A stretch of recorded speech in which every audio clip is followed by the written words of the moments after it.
तो आज 7 तारीख के मीठे बाबा के महावाक्य हैं। अव्यक्त महावाक्य है 18/1/92 का रिवाइज कोर्स है।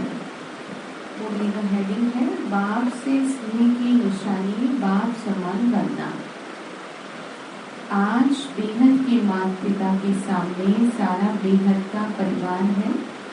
सिर्फ ये सभा नहीं है, लेकिन चारों ओर के स्नेही सहयोगी बच्चों का छोटा सा ब्राह्मण परिवार, अति प्यारा और न्यारा परिवार, अलौकिक परिवार, चित्र में होते विचित्र अनोखा परिवार सामने। बाप दादा अमृत वेले से सभी बच्चों की स्नेह की, मिलन मनाने की, वरदान लेने की मीठी मीठी रूढ़ियां सुन रहे थे। सभी के मन में स्नेह की भावना और समान बनने की श्रेष्ठ कामना, यही उमंग उत्साह चारों ओर देखा।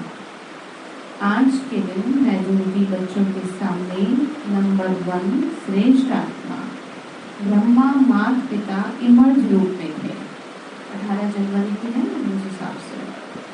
तो सभी के दिल में आज विशेष प्यार के सागर बाप दादा का प्रेम स्वरूप प्रत्यक्ष रूप में नयनों के सामने रहा।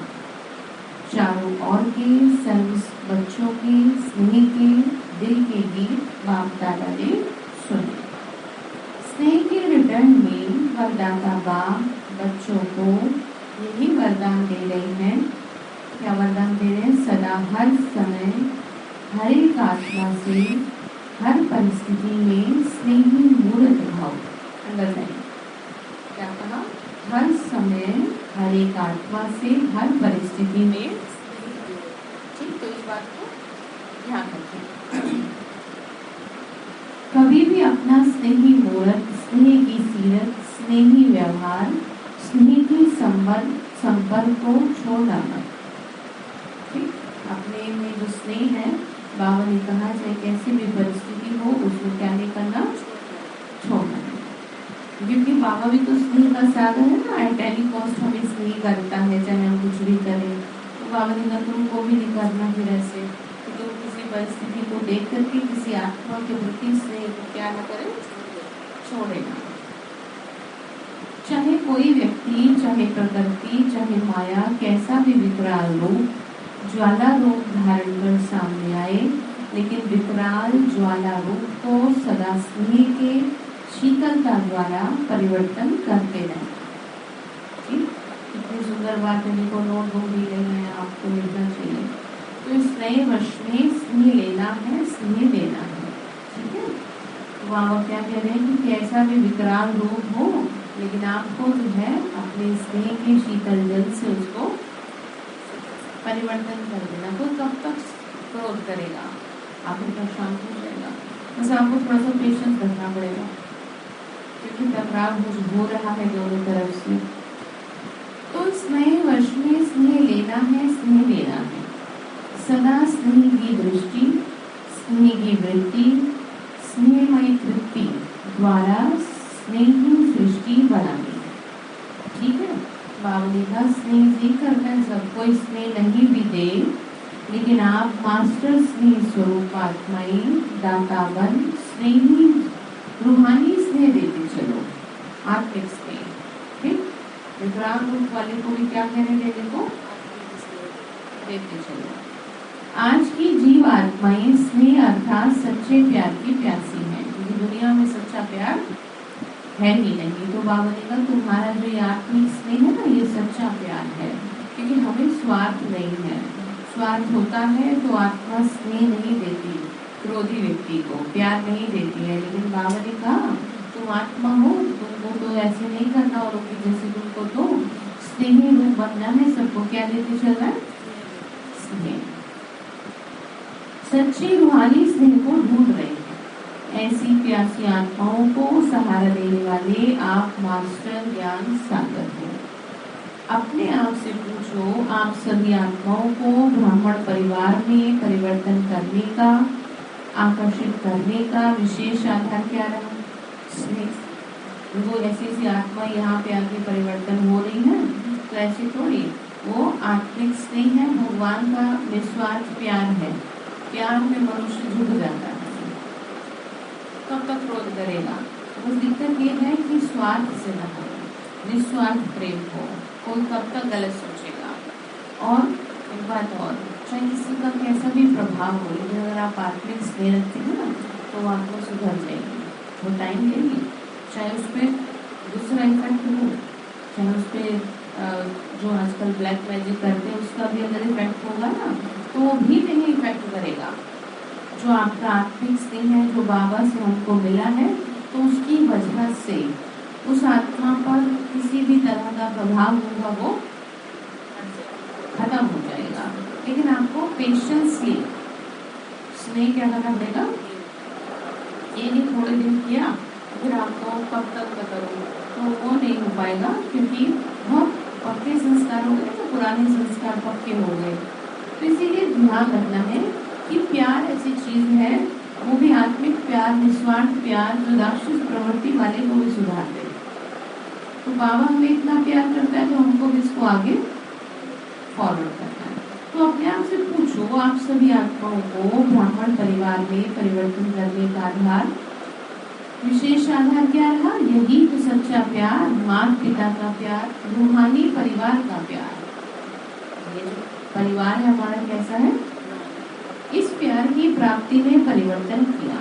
ज्ञान तो पीछे समझते हो, लेकिन पहला आकर्षण सच्चा निस्वार्थ पारिवारिक प्यार होता है ना। वो स्टार्टिंग में आते तो कहते हैं हमें बड़ा अच्छा लगा, क्योंकि निस्वार्थ प्रेम है ना आपसे, वो खींचता है, प्यार खींचता है, और शुद्ध प्यार खींचता है, अशुद्ध प्यार नहीं। हमारा आप सभी से, बाबा का हम सभी से क्या है? निस्वार्थ प्यार है, आत्मिक प्यार है, इसीलिए खींचे चले आते हैं।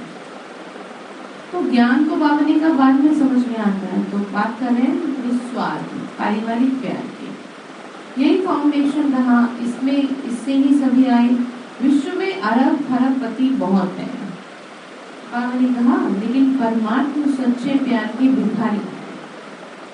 क्यों? बाबा बोल रहे हैं अरब खरब से प्यार नहीं मिलता। तो साइंस वैज्ञानिक है, साइंस वालों ने देखो कितने अल्पकाल के सुख के साधन विश्व को दिए हैं, लेकिन जितने बड़े वैज्ञानिक हैं उतना और कुछ खोज करें, और कुछ खोज करें, और इसी खोज में वो खोए हुए हैं। संतुष्टता की अनुभूति नहीं है, प्यार नहीं, इतना कुछ करने के बाद भी संतुष्ट नहीं है आत्मा, क्योंकि निस्वार्थ प्रेम नहीं प्राप्त हो रहा। बाबा ने कहा और क्या करें, और कुछ करें, ऐसे क्या करते रहते हो, सोचते रहते हैं, इसी में सारा समय गंवा देते हैं। उन्होंने संसार ही खोज करना हो गया है, कि आज नहीं तो कल से कुछ ना कुछ खोजते रहो, और उससे फिर भी कुछ नहीं मिल रहा। तो आप जैसे सच्चे, आप जैसे स्नेह संपन्न जीवन की अनुभूति नहीं है। बावनी का रिकॉर्डर नहीं, आप जैसे स्नेह संपन्न जीवन की अनुभूति नहीं है। नेताएं देखो अपनी कुर्सी संभालने नहीं लगे हुए, कल क्या होगा इस चिंता में लगे, कौन गिरा दे।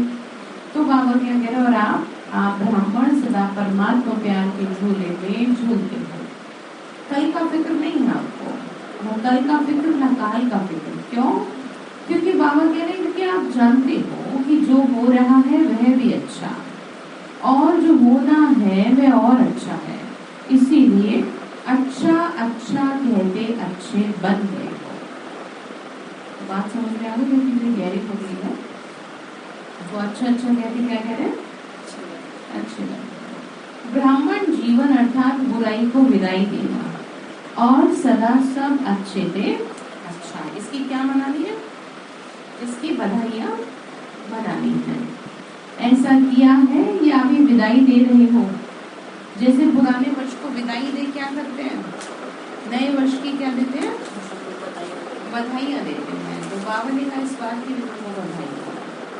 बधाइयों की कार्ड बहुत आई है ना, बाबा को भेजते हैं मधुबन में, तो बहुत बच्चों के बधाइयों के कार्ड तथा पत्र आए हैं। बाप दादा कहते हैं जिसे नए वर्ष के कार्ड भेजे व संकल्प किया, तो संगम युग पर हर सेकंड नया हर सेकंड के बधाई के कार्ड नहीं भेजना, कार्ड संभालना बावली का मुश्किल हो जाता है। लेकिन कार्ड की बजाय रिकॉर्ड रखना कि हर सेकंड नया अनुभव किया बावली का, ये क्या रखना है आपको, ये रिकॉर्ड रखना है, अनुभव किया इस बात का। हर नए सेकंड नया उमंग उत्साह अनुभव किया, हर सेकंड अपने में नवीनता अर्थात दिव्यता क्या अनुभव की। बाबा ने कहा जरा देखो आप सेकंड में, हर सेकंड में क्या क्या अनुभव कर रहे हो, उसकी बधाइयां देते हैं। आप ब्राह्मण आत्माओं की सबसे बड़ी से बड़ी सेरेमनी हर समय कौन सी है, सेरेमनी अर्थात खुशी का समय। तो बाबा ने कहा आपके लिए तो हर सेकंड में खुशी है। क्यों? क्योंकि आपको कौन मिला है, भगवान मिला है। इस बात की आपको खुशी रहनी चाहिए। सेरेमनी में सबसे बड़ी बात मिलन मनाने की होती है, मिलते हैं ना, तो मिलन मनाना ही खुशी मनाना है। आप सबका परमात्मा मिलन, श्रेष्ठ आत्माओं का मिलन हर समय होता है। ठीक, बाबा से हमारा मिलन, बाबा क्या कह रहे हैं, हर समय होता है। तो हर समय सेरेमनी हो गई, तो नाचो गाओ और खाओ और यही सेरेमनी बनाओ होती रहती है। मतलब बाबा ने कहा कि तुम्हारे लिए तो हर पल हर सेकंड क्या है, खुशी का है। इस बात की आपको क्या रहनी चाहिए, खुशी रहनी चाहिए। तो बाबा बोल रहे बच्चे कोई प्रवृत्ति वाले अपनी कमाई से नहीं खाते, सेंटर वाले सेंटर की भंडारी से नहीं खाते, लेकिन ब्रह्मा बाप के भंडारे से, शिव बाप की भंडारी से खाते हैं। तो इस बात की किसमें रहना है, नशे में रहना है। न मेरी प्रवृत्ति, प्रवृत्ति मतलब दृष्टि, न मेरा सेंटर प्रवृत्ति में हो तो भी दृष्टि हो। पाठ पक्का करा रही है, ठीक है। बाबा लोग खा रहे हैं, ऐसे सोचना है, बाबा ने दिया है ऐसे सोचना है, बाबा ने जितना दिया उतने में मुझे क्या रहना है, संतुष्ट रहना, ऐसे सोचना है। ये नहीं कि मेरे घर में तो मुझे इतना भी नहीं मिलता, मेरा इन पे हक है, मेरे को इतना भी नहीं दिया जाता। आप ये सोचो आपके हाथ में जितने पैसे आते हैं, जितनी चीजें आती हैं, वो किसने दिया आपको, बस। तो जब बाबा ने दी तो आपका वो संकल्प उठना ही नहीं चाहिए, खुद को आपको शांत कर लेना चाहिए कि मुझे फलाना नहीं दे रहा, मुझे कौन दे रहा, चाहे थोड़ा दे रहा है या ज्यादा दे रहा है, तो यही समझना। प्रवृत्ति में हो तो भी दृष्टि हो, बाप की श्रीमत प्रमाण निमित्त बने हुए हो और सेंटर पर हो तो भी बाप के सेंटर है। किसके सेंटर में हो, बाप के, ना कि मेरे। तो इसीलिए सदाशिव बाप की भंडारी है, ब्रह्मा बाप का भंडारा है। घर भी, घर में जब भोजन बनाओ तो ये सोचो बाबा ये आपकी भंडारी में ये चीज खत्म हो रही है, ठीक, अपने आप बांट देगी। आपको लगता है कि किचन में बाबा के कोई कुछ गलत सलत बना रहा है तो बाबा को कहो, बाबा देखो ये आपकी भंडारी को गंदा कर देगा, बाबा देखो ये आपकी भंडारी को साफ नहीं रखने देते, बाबा देखो मैं कितना करूँ। तो अपने आप बिना कहे जो आत्माएं बाबा के किचन को, भंडारे को गंदा करती हैं, तो अपने आप उनको गिल्टी फील होगा और वो आगे इस बात का ध्यान रखेंगे आप कर देंगे। करो दूसरे, ये तो आज क्या पढ़ा रहे, ये आज पाठ पढ़ा रहे। आप ये सोचते हो ना कि किचन बताओ मैं कैसे करूँ, तो आप ये सोचो नहीं, बाबा देखो आपका है, देखो ये बाबा मन ही मन मत कहो, बाबा ये बहुत गंदगी मचाते हैं आपके, बाबा मैं आपको कैसे भोग लगाऊँ, सब कुछ कहाँ होता है, किचन में ही होता है सब। तो अपने आप क्या है, शुद्धता आएगी। बाबा किसका काम कम मरोड़ में पता नहीं चलता।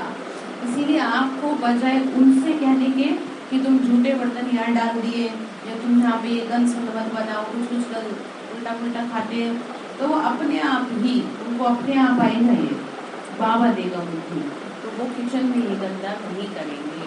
जैसे कभी शराब वराब या नॉन वेज लहसुन प्याज, वो अपने आप ही कहेंगे कि चलो हम अपने रूम में कर लेते हैं। लेकिन कब होगा,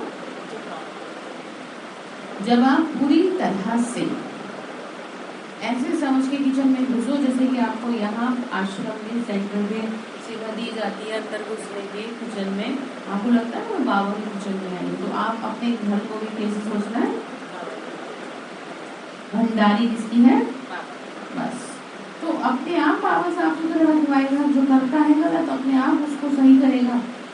शब्दों से नाराजगी आती है, तो शब्दों से कहना क्या कर दे, छोड़ दे, बंद कर दे, क्योंकि कोई भी इतना मूर्ख नहीं है कि किसी को सही चीज का गलत चीज का पता ना हो, लेकिन वो जानबूझ के क्या नहीं करते, करते नहीं है।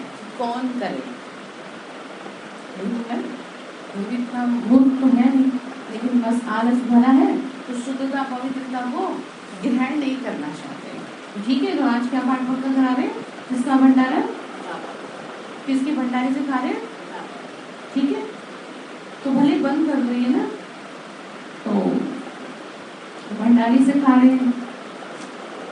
बाबा कह रहे हैं कि बाप के सेंटर है ना कि मेरे, इसीलिए सदा शिव के भंडारी भी, तो इस स्मृति से भंडारा भी भरपूर रहेगा, भंडारी भी भरपूर रहेगी, ठीक है, और शुद्धता रहेगी। मेरा कल आया तो भंडारा और भंडारी में बरकत नहीं होगी। किसी भी कार्य में अगर कोई प्रकार की खोट अथवा कमी होती है तो इसका कारण है बाप की बजाय मेरेपन की खोट। आप ये सोचते हो ये मेरे, समझते ही नहीं है मेरे कैसे बच्चे हैं, मेरा कैसा परिवार है, ये समझते नहीं। तो अब आप कह रहे मेरेपन की क्या है, ये खोट है। तो इसीलिए फिर बाबा ने कहा खोट हो जाती है। तो खोट शब्द कमी को कहा जाता है। आप बहुत अच्छा चाह रहे हैं, आप बार बार सब कुछ अच्छा कर रहे हैं, लेकिन बार बार क्या हो रहा है, कमी आ रही, बार बार गंदगी आ रही है। तो इसीलिए ये मेरे मन की खोट को समाप्त करो। बाबा की छोटी सी तस्वीर कहीं ऐसी जगह लगा दो जो किसी को दिखाई ना दे, और जब आप किचन में जाओ तो आपको लगे बाबा देखो देख रहे हैं सबको, देखो कल बड़ा मजा आएगा आपको। ठीक, जो जो भी करेगा ना, क्योंकि स्पेशली शुद्धता भंडारे की ही होती है। जिसका जितना भंडारा यानी कि जो रसोई घर है शुद्ध होता है, उसी हिसाब से देवताएं और अच्छी आत्माओं का अट्रैक्शन होता है। इसलिए ध्यान रखें कि जो बाबा का भंडारा है, जो आपका है रसोई घर किचन जो है, वो क्या रहनी चाहिए, बहुत महत्व है इसका, ऐसी थोड़ी ये चीज है। तो क्या कहा, मेरे पन की खोट। तो खोट शब्द अशुद्धि मिक्स को भी कहा जाता है। तो जैसे सोने में खोट यानी खाद पड़ जाती है ना, तो लेकिन ब्राह्मण जीवन तो हर सेकंड सेरेमनी बनाने की बधाइयों की है, ठीक है, यानी हर सेकंड आपको क्या करना है, खुशियां मनानी है, उमंग उत्साह में रहना है, मिलन में रहना है। अच्छा, समझो फिर क्या समझ में आया। तो वैसे आज के दिन आप सभी आवाज से परे जाते हो 18 जनवरी, और बाप दादा तो आवाज से परे नहीं, उनको आवाज में ले आते हैं। ये प्रैक्टिस बहुत अच्छी है। अभी अभी बहुत आवाज में हो, चाहे डिस्कस भी कर रहे हो, लेकिन ऐसे वातावरण में भी संकल्प किया, किसको बुलाया,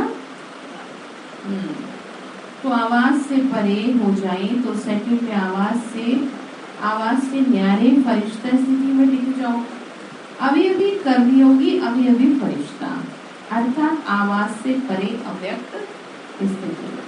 ये नहीं कि वातावरण बहुत आवाज का है इसीलिए आवाज से परे होने में टाइम चाहिए।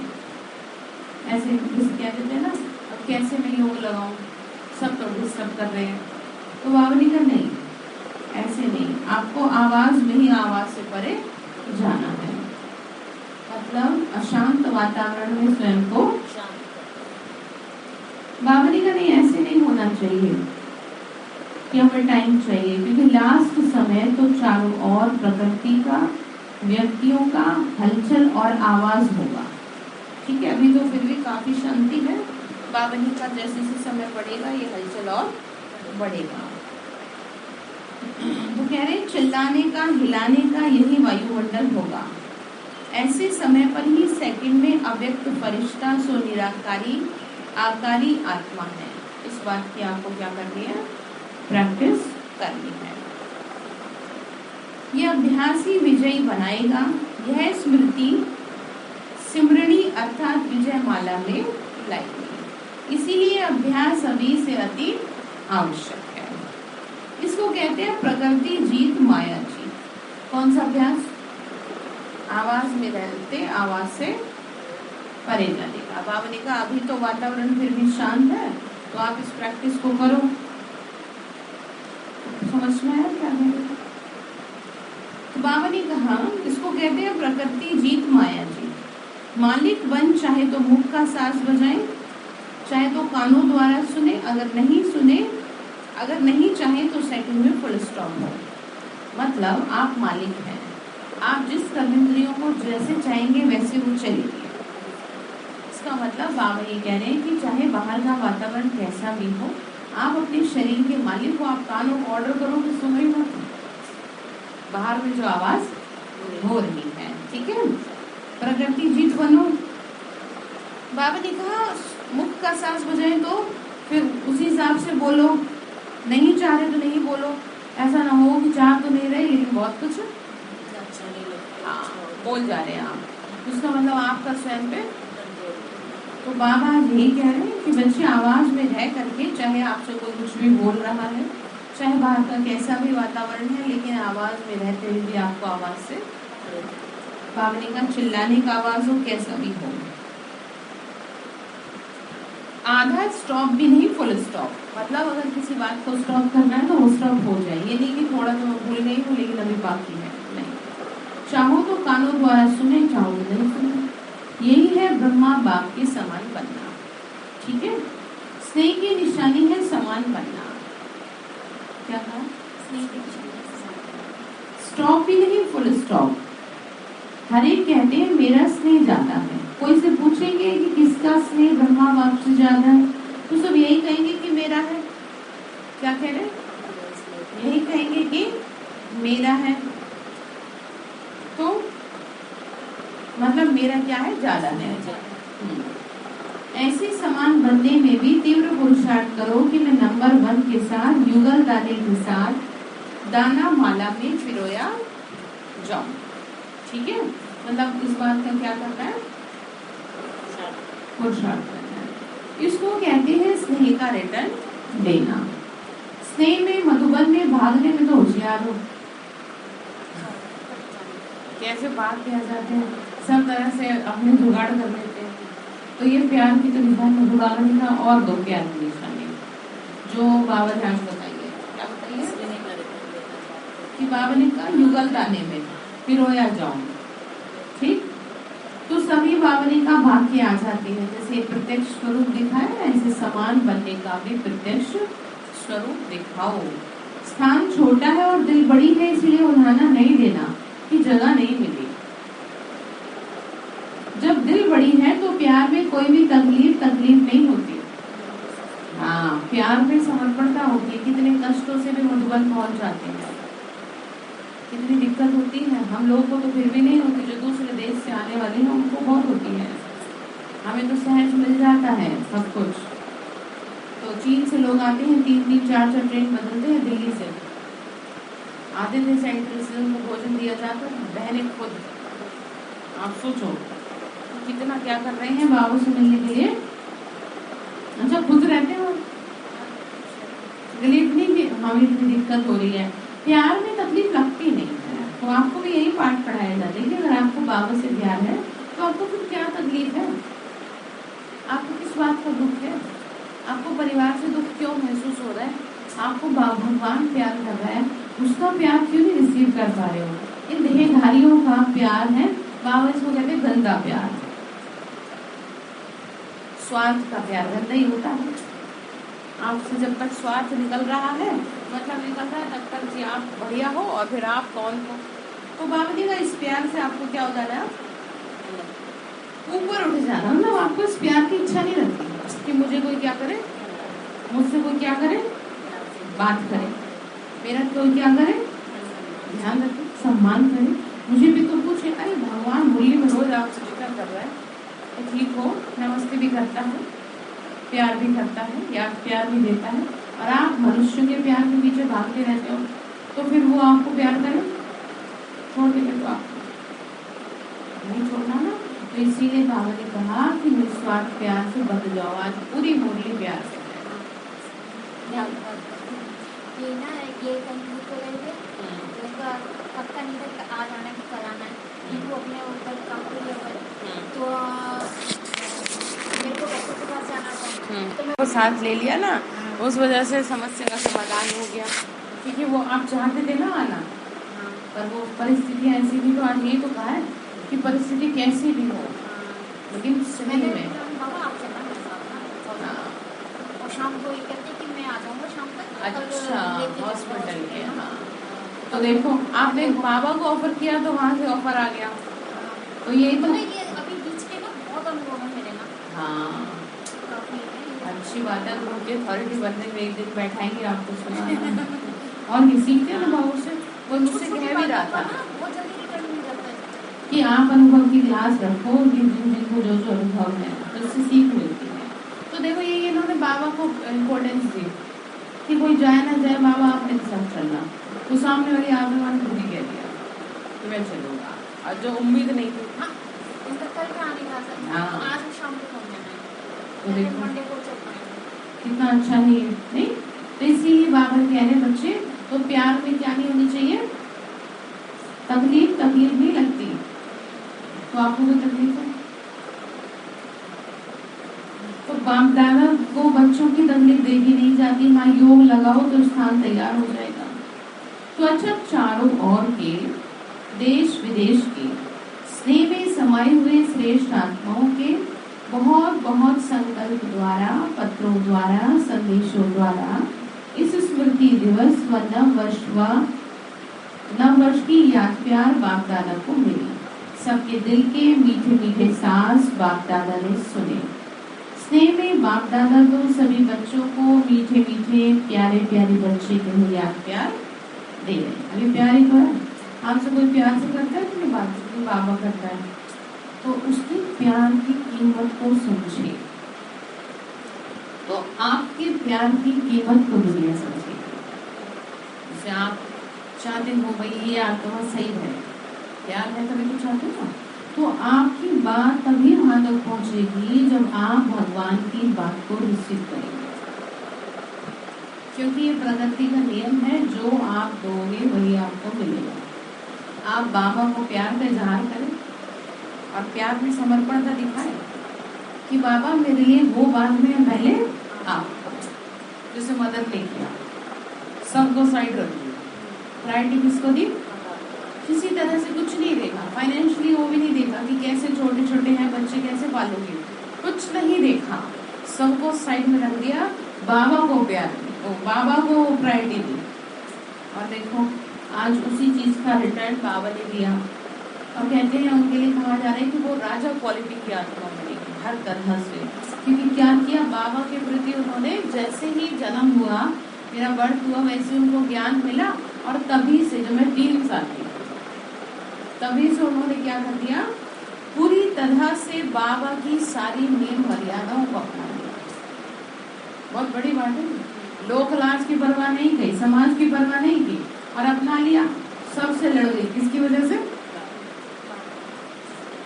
तो इसलिए मैं ये नहीं कह रही कि आपके लिए भी पॉसिबल हो, लेकिन आप मन से तो प्रायोरिटी किसको दें। भले ही आप बाहर शब्दों से कुछ ना कहें, क्योंकि शब्दों से लोग क्या होते हैं, नाराज। आपके मन में जो चल रहा है वो किससे कहें, ऐसे ही किया, किसी को कुछ कहा थोड़ी, अंदर ही अंदर किया, अंदर ही अंदर कह दिया कि बाबा कुछ हो जाए लेकिन मैं पैसे नहीं दूंगी। क्योंकि जहाँ आदमी या कोई व्यक्ति आपको इस तरह से सपोर्ट करता है तो वो आपसे कुछ उम्मीद भी तो करता है ना। अब आपके घर में आपके बच्चे आपको पैसे दे रहे हैं तो वो आपसे कुछ उम्मीद तो करेंगे ना, कि हमारी माँ या हमारे घर में जो भी है वो हमारे को क्या करे, हमारे को सपोर्ट करे, हमें हर तरह से हमारे साथ खड़े रहें। लेकिन यहाँ पर तो स्वार्थ आ गया, विकार आ गए। तो इसलिए मन ही मन में सोच लिया था बाबा तू खिलाएगा, और उसने देखो इतना बढ़िया कर दिया। सब पूरे खानदान को उम्मीद नहीं थी कि ऐसा हो जाएगा। तो बात आपको समझ में आ गई। तो क्या करना है आपको, बाबा को प्रायोरिटी देनी है पहले, हर काम से पहले। कहीं भी जा रहे हैं, किसी भी बात से पहले किसको प्रायोरिटी देंगे, ठीक है। फिर देखना कैसे हर आदमी, हर मनुष्य आपके साथ खड़ा होता है। आप समझ रहे हैं? इस बात को समझ लीजिए आप। वो ना पाइप को करो, उसको रहने दो, पाइप से पानी करो। तो बात समझ में आ गई? तो बाबा क्या कह रहे बच्चे? तो बाबा कह रहे मीठे मीठे प्यारे प्यारे बच्चे ने क्या कर रहे हैं? याद प्यार दे रहे। उड़ रहे हो व तीव्र गति से उड़ते रहो, माया के खेल खिलाड़ी बन खेलते देखते चलो। प्रकृति की परिस्थितियां मास्टर सर्वशक्तिमान बन खेल में पार करते चलो। बाप का हाथ और दिव्य बुद्धि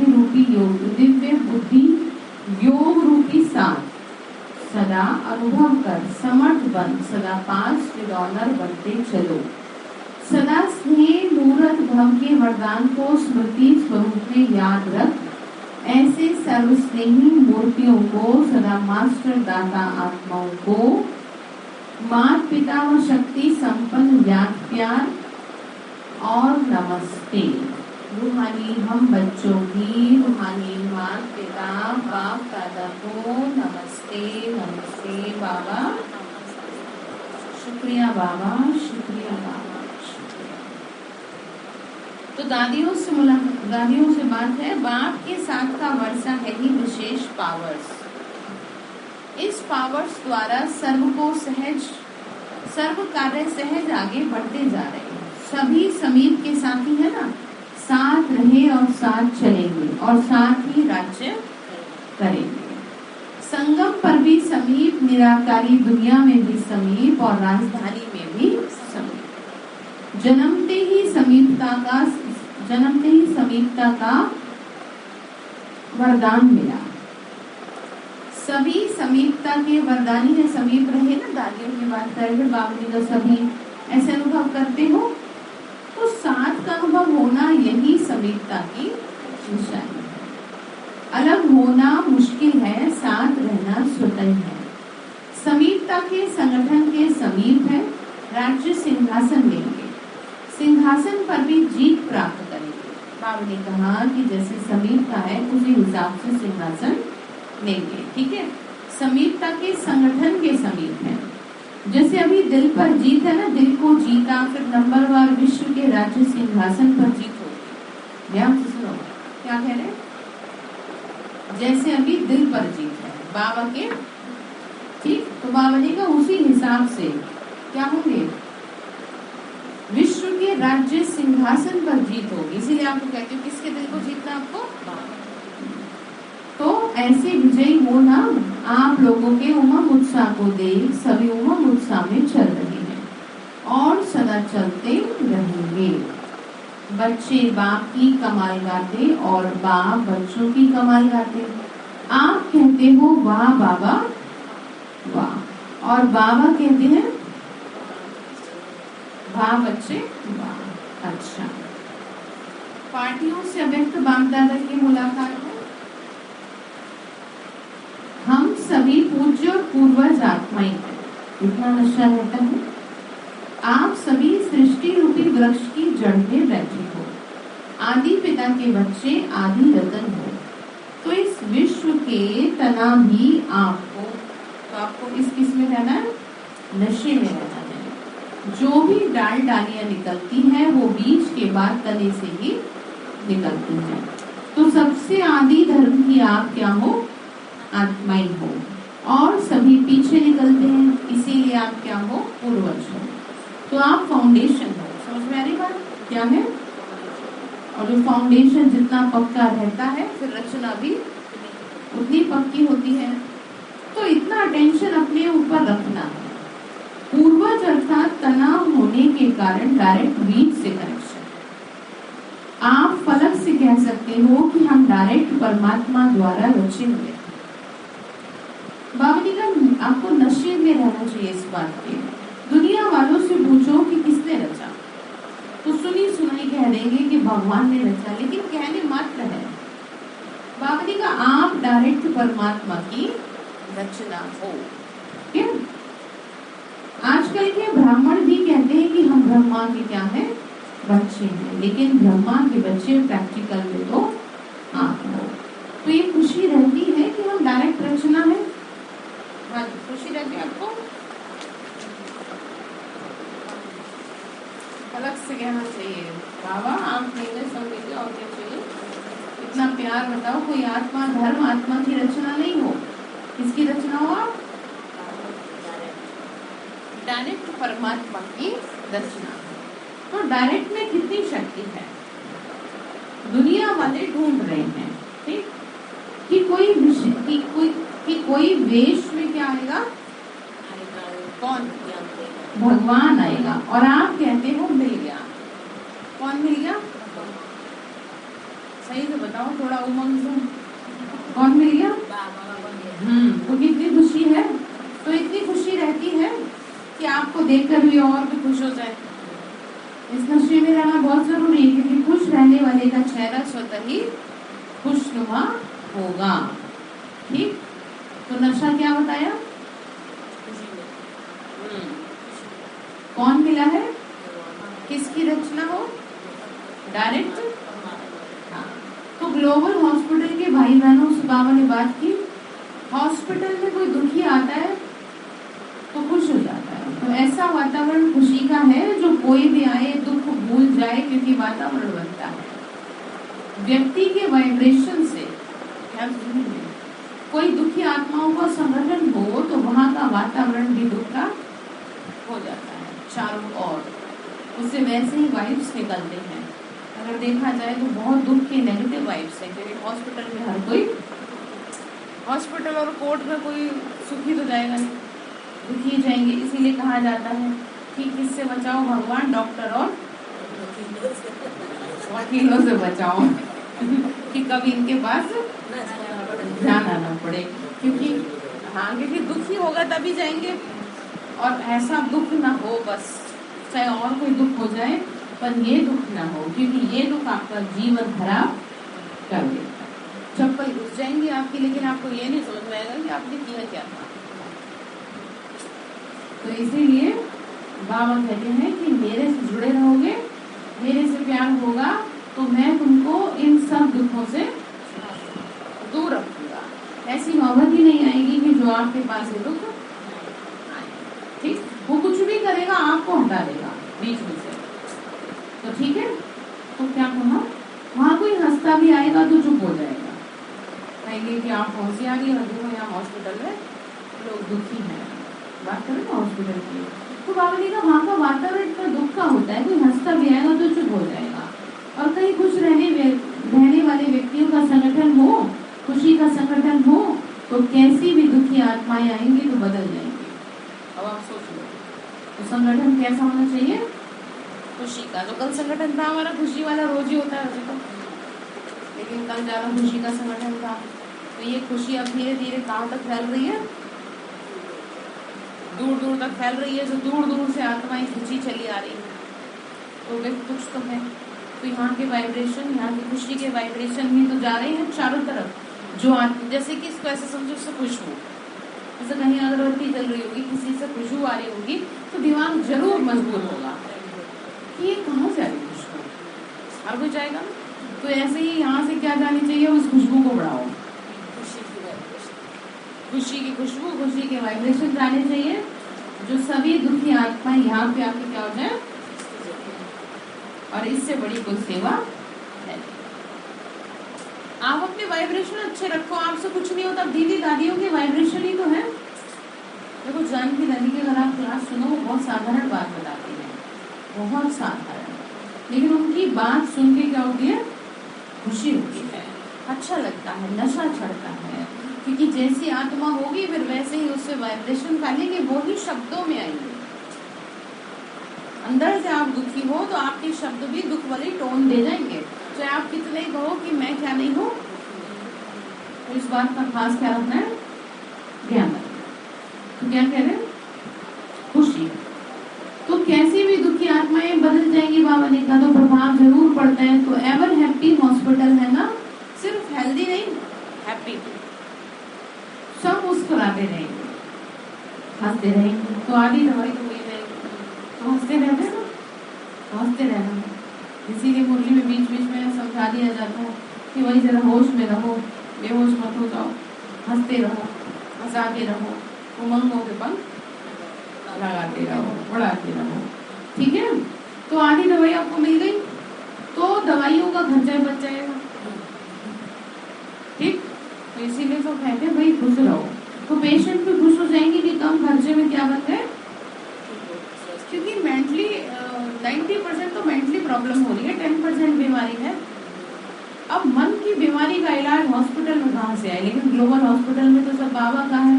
तो इसीलिए हार्ट की, जब मैं बहुत पुरानी बात बताती हूँ कि हार्ट के पेशेंटों को वहाँ पर ग्लोबल हॉस्पिटल में बहुत हार्ट के डॉक्टरों ने, जो कि बाबा के ही हैं, बहुत सारे पेशेंट को ठीक किया था मेडिकेशन से। उस समय क्या ना, ये बहुत टॉप पे चल रहा था। जब बाबा के पास आते थे ना मिलने मधुबन, तो बड़े बड़े हार्ट के बना के लाते थे। दिल में कौन है, तो बीमारी कैसे रहेगी, रहेगी तो तो वो बीमारी अपने आप सुन जाती है। तो खुशी का वातावरण, खुशी के वाइब्रेशन बहुत जरूरी है, तो इसलिए ध्यान रखें आप भी। तो बात कर रहे थे कम खर्चे की, तो कम खर्चे में, और दवाइयों में देखो आपको बताऊं साफ बात कि दवाइयों में पैसा जाना बड़ा बुरा होता है। आपका दान पुण्य में पैसा चला जाए, अगर आपका हॉस्पिटल में दवाइयों में पैसा जा रहा है, ये तो बहुत खराब माना जाता है। ये बहुत किसी न किसी पाप कर्म की क्या होती है, निशानी होती है। तो इसीलिए आपको ये कम कैसे होगी, अब बीमारियां दवाई लेनी पड़ेगी, तो ये कम होगी बाबा की सेवा से, याद से। शरीर को जो जितना ज्यादा स्थूल रूप से सेवा में लगाएगा, उतना ही उसके शरीर की क्या खत्म होगी, बीमारी रूपी कर्म भोग कटेगा। पूरा तो नहीं कटेगा, लेकिन जैसे मैं आपको बताती आई हूँ कि अगर किसी को दौरे पड़ते हैं तो सर दर्द से काम हो जाएगा। जैसे हमें कोई भयंकर बीमारी होनी थी, लेकिन हमारी बीमारी छोटे से भी क्या हो गई, कन्वर्ट हो गई।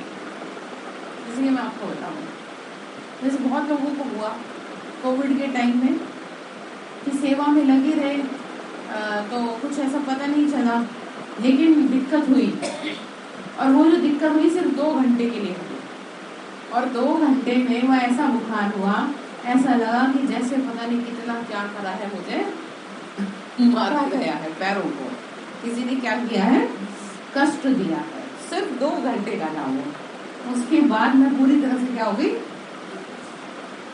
तो कर्म भोग पता नहीं क्या था मेरा, जो 2 घंटे में ही, और बाबा की सेवा से क्या हो गया, वो चुप हो गया। नहीं तो 2 साल में दुनिया का जो बुरा हाल हुआ, वो 2 साल मेरे सिर्फ 2 घंटे थे, बाबा की दुआ से।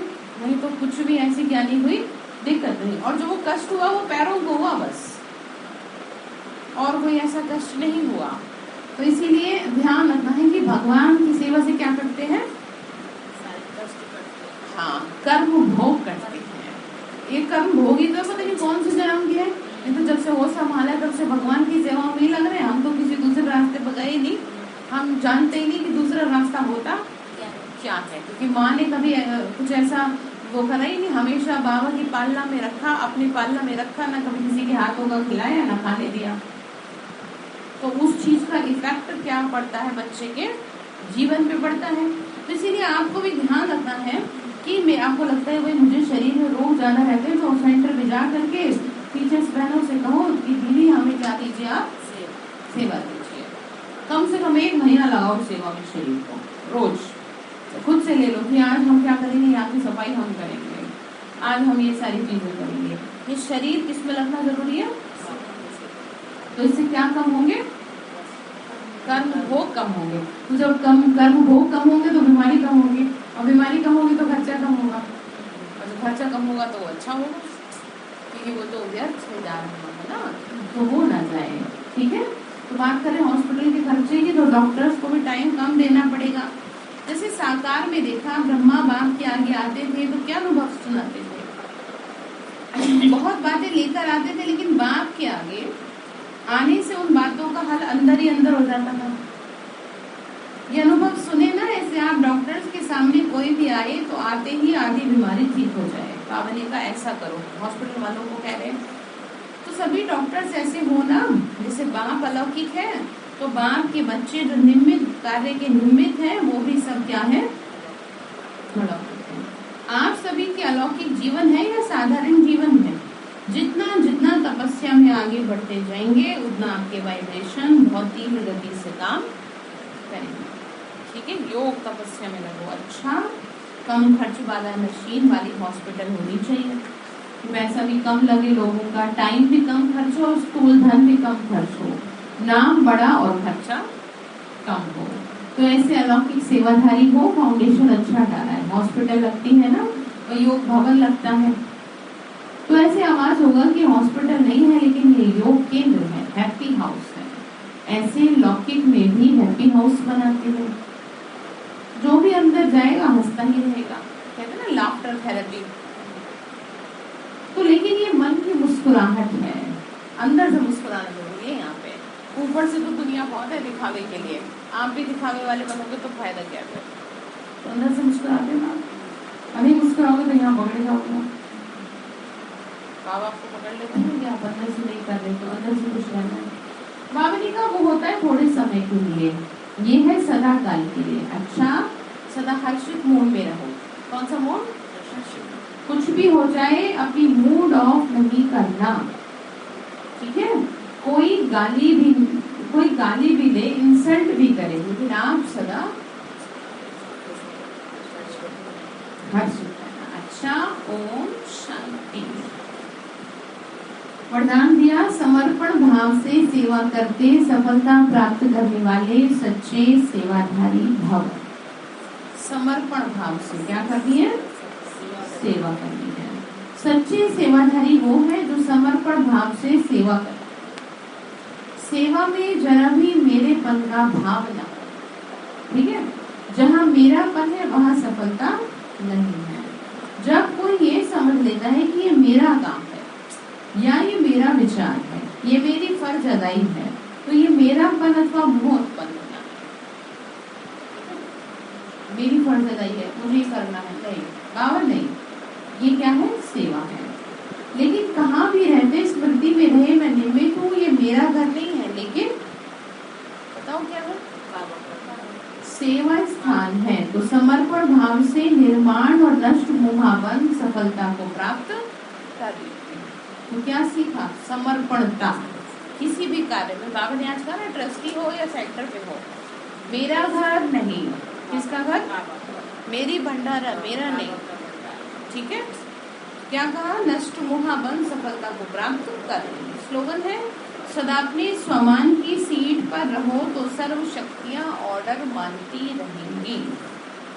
ठीक है, सदा अपने स्वमान की सीट पर रहो तो सर्व शक्तियां ऑर्डर मानती।